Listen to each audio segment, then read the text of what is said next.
Okay, Assalamualaikum dan salam sejahtera semua murid-murid. Selamat pagi. Okay, hari ni kita nak belajar tanda baca. Tanda baca. Okay, standard pembelajaran hari ini adalah menghasilkan penulisan. Dan standard pembelajaran pada hari ini adalah mengedit dan memurnikan hasil penulisan daripada aspek iaitu tanda baca. Okay, hasil pembelajaran pada hari ini murid-murid diharapkan dapat memahami konsep dan penggunaan tanda baca. Murid juga dapat mengenal pasti kesalahan tanda baca. Dan juga kamu dapat mengedit dan membetulkan kesalahan tanda baca. Okey. Ini adalah lagu Saya Anak Malaysia. Okey, jom kita tengok sikit.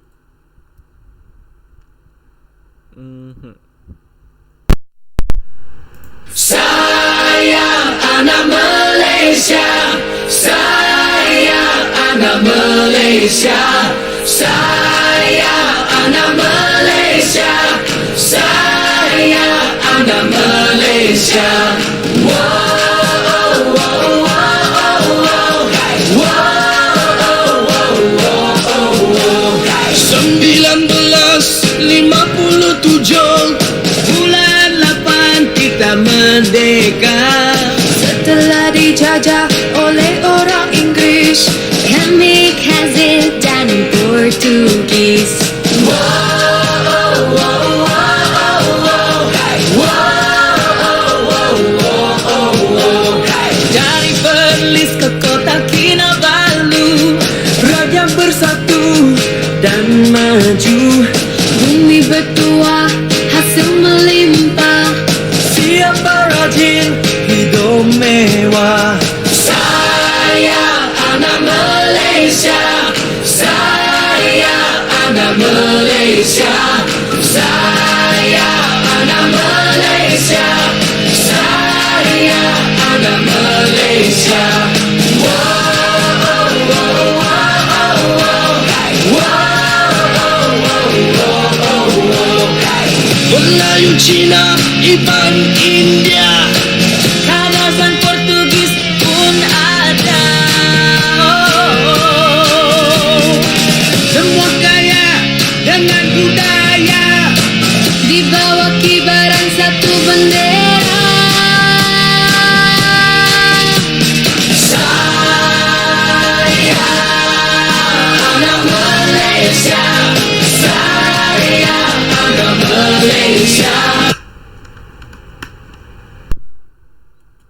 Okey, kamu dah dengar kan lagu tajuk Saya Anak Malaysia. Tahu tak? Kita sebagai warga negara Malaysia, kita ada apa? Apa yang kita ada kan? Apa yang menunjukkan kita ni rakyat Malaysia? Yang pertama, kita ada sijil lahir. Sijil lahir ni adalah sijil kamu lahir. Kalau kamu nak tengok sijil lahir kamu, kamu tanya parent kamu ataupun mak ayah kamu, nak tengok sijil lahir. Kat situ dia tulis kamu lahir kat mana, hospital mana, bila tarikh, bila waktu dia, tengah hari ke petang ke, pukul 2 petang ke, pukul 3 petang ke. Kat situ semua ada. Okey, seterusnya kita ada kad pengenalan. Kad pengenalan ni ataupun kita panggil IC. Kalau kamu ni tahun 2, mungkin kamu yang berwarna pink kad pengenalan kamu. Nanti kamu dah umur 12, kamu akan buat kad pengenalan baru yang berwarna biru. Okey, yang ketiga adalah tanda pada bahu kiri. Nampak tak? Kalau perasan kamu celak bahu kiri kamu, kamu tengok kat situ ada macam tanda macam bulat tau. Di situ menunjukkan kita ni rakyat Malaysia. Okey, kita tengok. Kita nak belajar tanda baca. Okey, tanda baca. Kita ada tanda noktah, tanda seru, huruf besar, tanda tanya dan juga koma. Dan juga tanda petik. Tanda petik ni macam mana? Okey, nanti kita tengok macam mana tu tanda petik.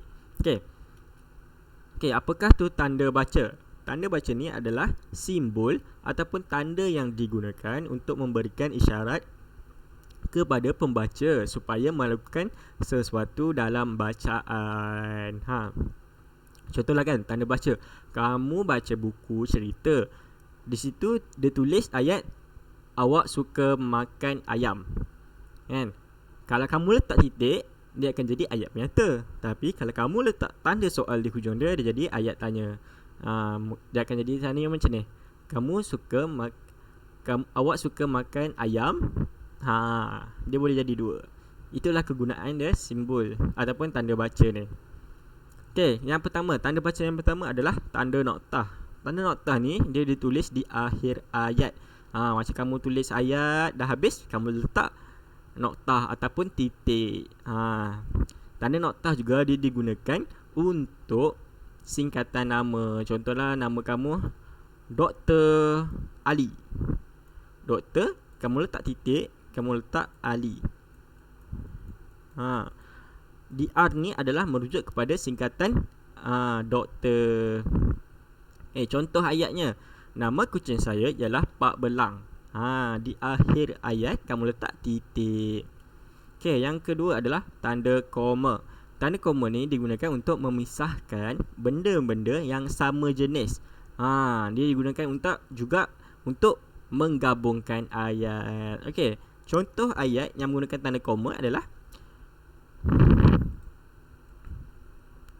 Ikram membeli ikan, ayam dan sayur di pasar.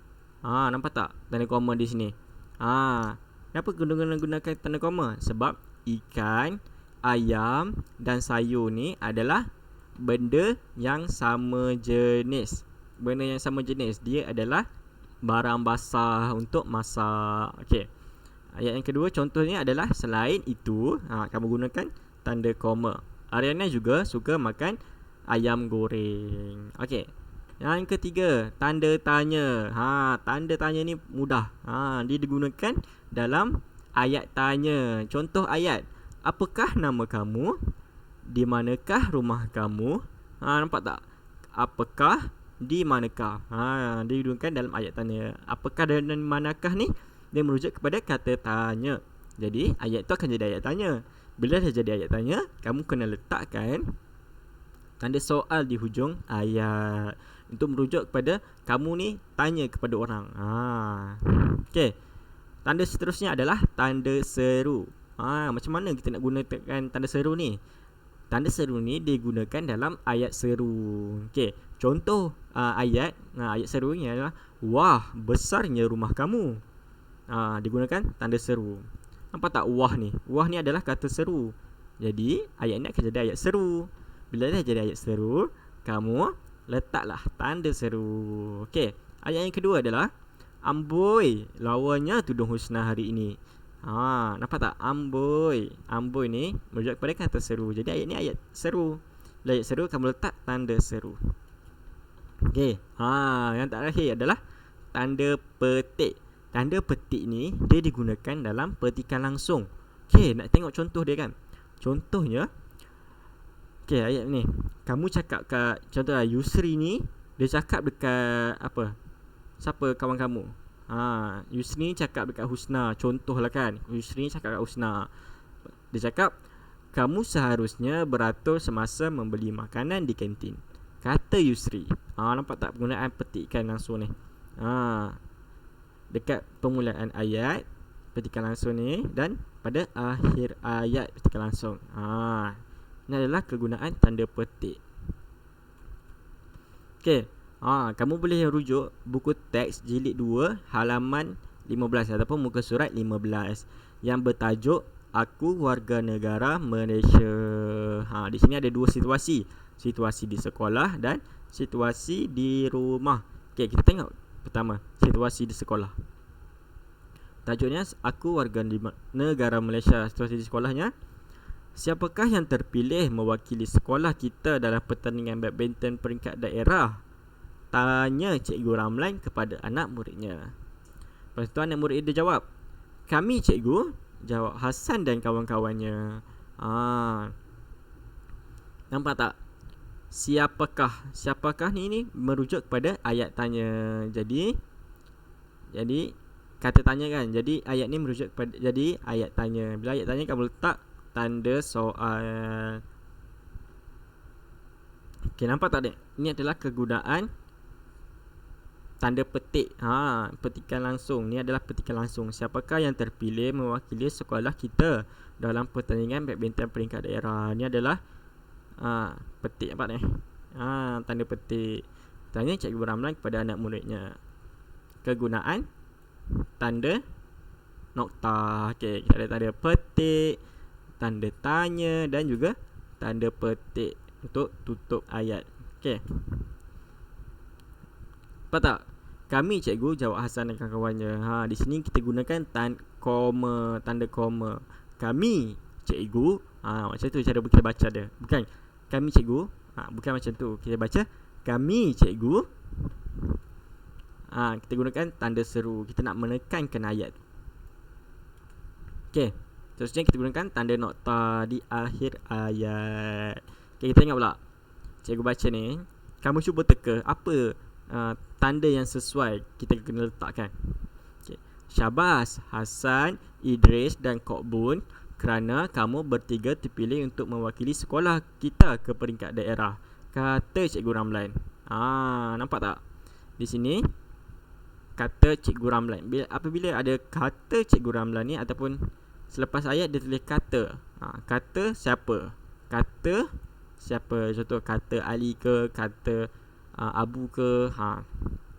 Ni adalah di sini akan jadi ayat petikan langsung. Jadi kita kena letak tanda petik. Selepas tu nampak ni, Hasan, Idris dan Kok Bun. Hasan, Idris dan Kok Bun ni adalah benda yang sama, iaitu manusia. Jadi kita letakkan tanda koma. Okey, nampak tak? Syabas. Syabas ni dia merujuk kepada apa? Kata seru. Bila kata seru, kita letakkan tanda seru di akhir ayat. Lepas tu dah habis ayat petikan langsung ni, kita letak lagi tanda petik. Okey, boleh? Okey, ayat yang kedua.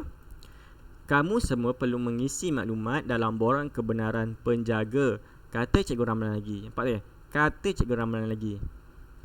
Ni merujuk, ni nampak ni. Apabila ada kata Cikgu Ramlan lagi, kita akan guna tanda petik. Nampak tak? Tanda petik, tanda petik. Ni adalah ayat ayat penyata. Jadi kamu letakkan tanda koma sahaja. Okey, kata Cikgu Ramlan lagi. Apabila di akhir ayat, kamu kena letak tanda nokta. Okey, betul. Okey, kita tengok pula situasi di rumah. Ayah, di manakah boleh saya mendapatkan maklumat tentang diri saya? Tanya Hasan. Tanya Hasan. Bila tanya Hasan ni, dia merujuk kepada ayat tanya. Lagipun nampak tak kat ayat dia, di manakah? Di manakah ni adalah kata tanya. Jadi ayat ni akan jadi ayat tanya. Bila ayat tanya, kita kena letak tanda soal. Okey, ayat yang kedua. Nah, ini sijil kelahiran kamu. Sijil ini sebagai bukti bahawa kamu rakyat Malaysia. Nampak ni. Nah, ini sijil kelahiran kamu. Jadi kita kena letak tanda seru. Nampak tak kata seru ni? Nah. Okey, sijil ini sebagai bukti bahawa kamu rakyat apa? Dalam Malaysia, sebagai ia adalah kata apa? Kata nama khas. Jadi kita kena letak huruf besar Malaysia. Okey, ayat yang ketiga. Bolehkah saya isi borang ini? Tanya Hasan. Tanya Hasan. Kita gunakan tanda petik. Nampak ni? Bila ada tanya Ali ke, tanya Hasan ke, tanya siapa-siapa ke, dia adalah ayat petikan langsung. Okey. Apa bolehkah? Bolehkah ni merujuk kepada kata tanya. Jadi kita kena letak tanda soal. Ni adalah ayat tanya. Ayat yang keempat adalah amboi, bijaknya anak ayah, kata ayahnya sambil melihat borang yang dilengkapkan oleh Hasan. Hasan ni dia lengkapkan borang tu sendiri. Jadi dia menunjukkan Hasan ni seorang yang bertanggungjawab. Dia rajin, bertanggungjawab. Amboi, bijaknya anak ayah. Nampak ni, amboi. Amboi ni adalah kata seru. Jadi ayat ni akan jadi ayat seru. Jadi kita kena letakkan tanda seru. Okey. Ini ada permainan. Cikgu dah hantarkan link dekat WhatsApp. kan, dekat kelas cikgu tu, link kat WhatsApp. Kamu macam mana nak menang game ni kan. Kamu akan diberi masa dan juga nyawa. Nyawa sebanyak 3 nyawa. Okay, ada 3 nyawa. Kamu kena, contoh nampak ni soalan dia, huruf besar. Kamu kena cari mana kat sini adalah tanda huruf besar. Di sini A, B, C ni adalah huruf besar kan. Jadi kamu yang merah ni kena pergi ke, masuk ke dalam huruf besar ni. Dalam kamu masuk ni ada 3 ni tau. Ada 3 hantu ataupun boleh kira penjahat lah. Kamu tak boleh bertembung. Kalau kamu jumpa dia, kamu mati. Jadi nyawa kamu kurang 1. Tinggal 2. Jadi kamu kena mula balik. Okay. Nanti dah siap, hantar WhatsApp kat cikgu, gambar screenshot kat cikgu. Okay, sekian, terima kasih. Jumpa lagi. Assalamualaikum.